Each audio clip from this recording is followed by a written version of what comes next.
Oke, pada bagian kedua ini kita akan belajar tentang hambatan listrik. Ya. Untuk hambatan listrik, jadi gini. Dalam suatu kawat pengantar,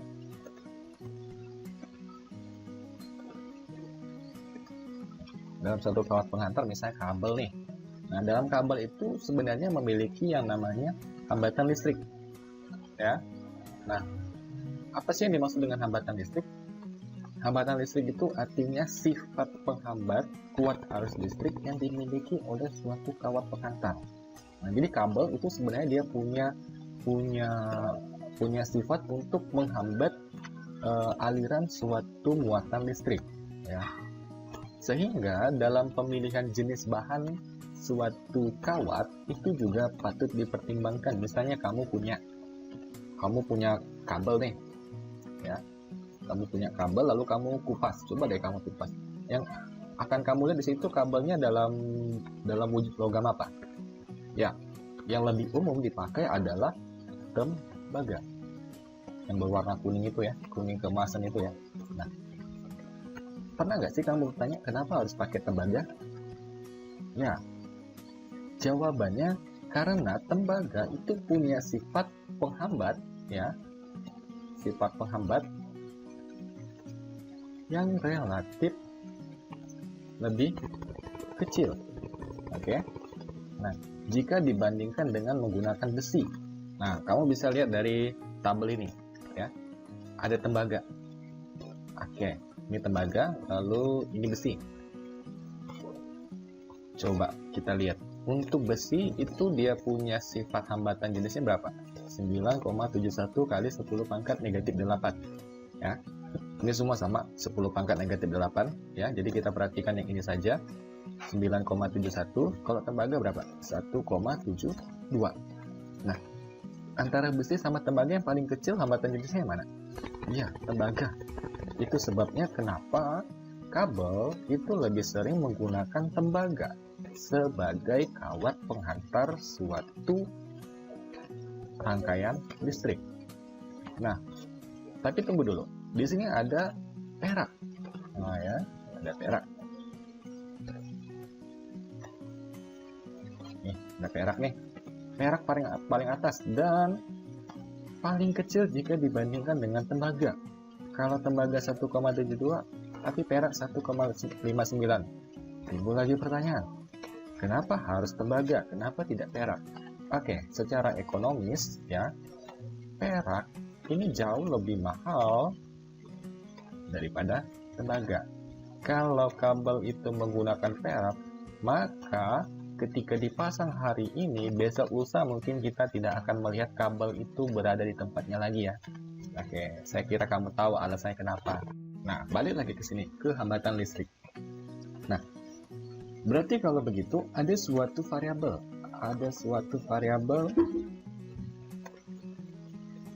yang mempengaruhi sifat hambatan listrik pada suatu kawat penghantar, ya. Kalau hambatan ini kita kasih simbol sebagai R, ya, maka yang pertama tadi apa yang mempengaruhi? Oke, ada jenis hambatan, jenis bahan. Ada jenis bahan. Ya, tadi bahannya kan beda-beda. Ada tembaga, ada perak, ada besi dan seterusnya. Nah, lalu ada apa lagi? Nah, untuk yang kedua kita pakai analogi deh. Analogi. Analoginya seperti suatu jalanan. Ya, jalanan. Ada jalan yang lebar,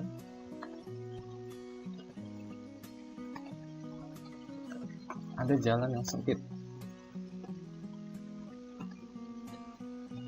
Nah, kalau jalan yang lebar tentu lebih luas ya, lebih luas, sedangkan yang ini lebih sempit. Ini luas, ini sempit.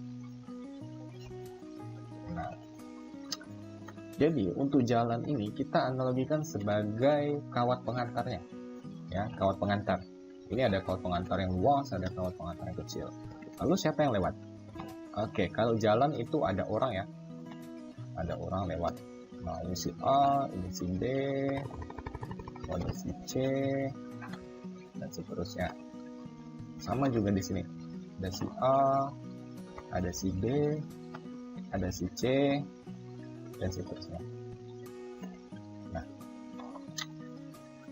mereka ini kita asumsikan sebagai muatan.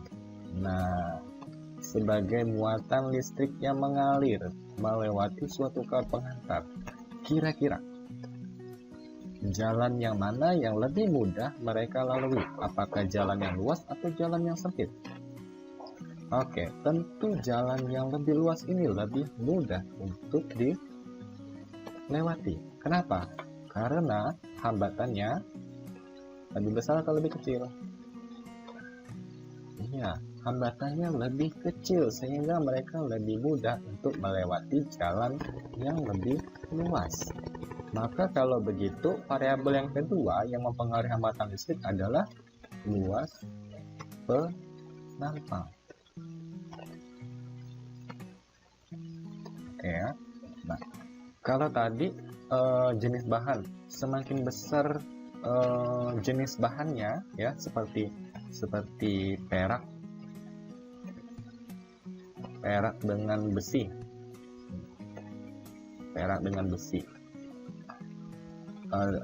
terhadap R. Oke, kalau jenis hambatan kan kita kasih simbol rho ya, ini bacanya rho. Kalau penampang kita kasih simbol A. Oke. Nah,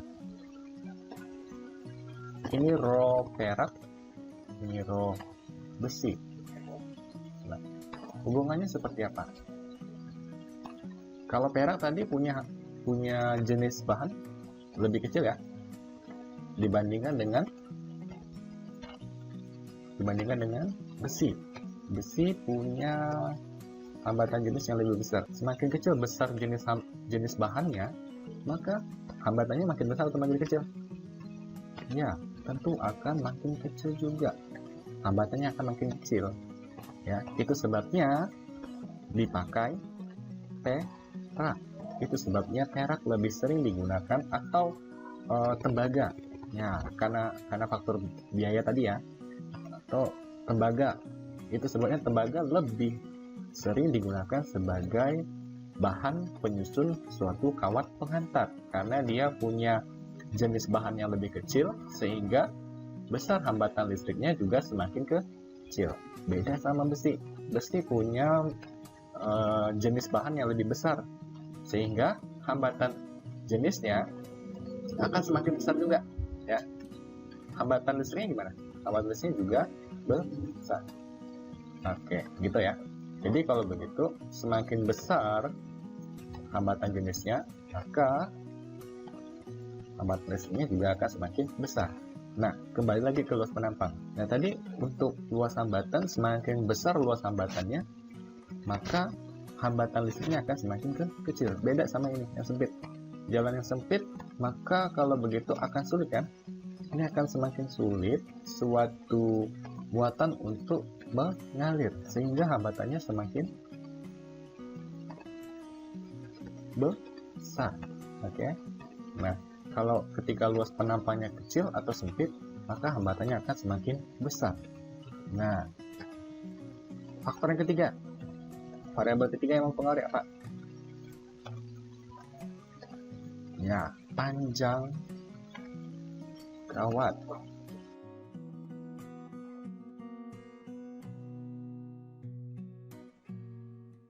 Panjang kawat ini juga berpengaruh terhadap hambatan listrik. Coba deh, jalan yang panjang sama jalan yang pendek.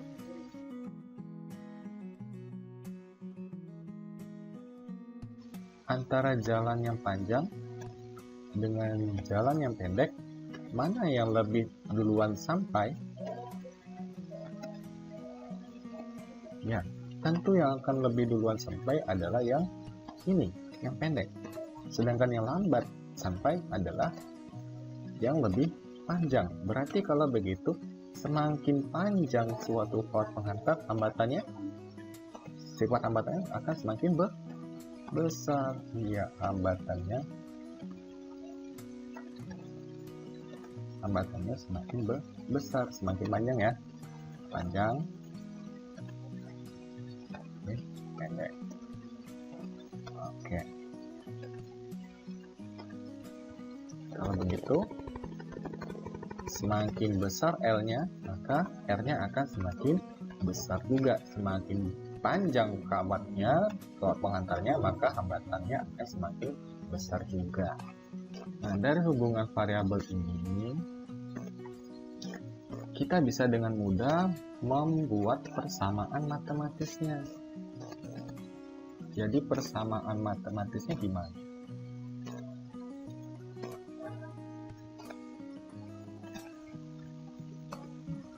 Jadi R berbanding lurus dengan rho. Berarti kalau begitu R sama dengan rho. Artinya semakin besar hambatan jenisnya, maka hambatan listriknya akan semakin besar. Kemudian ada apa lagi yang sebanding? Ada panjang kawat. Oke, panjang kawat. Semakin panjang kawatnya, maka hambatan listriknya akan semakin besar. Kemudian ada satu yang berbanding terbalik. A, luas penampang. Semakin besar luas penampangnya akan semakin kecil hambatan listriknya. Sedangkan semakin kecil luas penampangnya, maka hambatan listriknya akan semakin besar. Oke, bisa dipahami ya? Inilah persamaan yang bisa kita gunakan untuk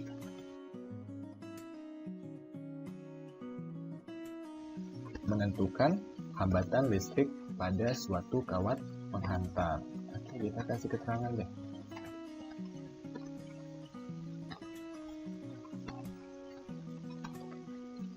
R itu adalah hambatan listrik.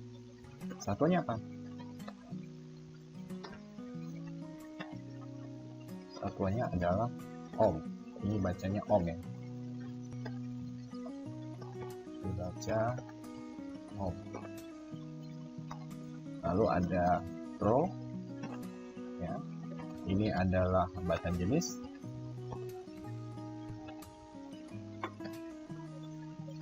Satuannya apa? Satuannya adalah ohm meter. Ya. Kalau ini bacanya rho. Lalu ada L ini panjang kawat.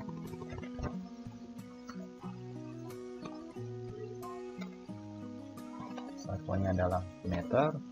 Lalu ada A, ini adalah luas penampang. Satuannya apa? Satuannya meter kuadrat. Nah, hati-hati untuk luas penampang.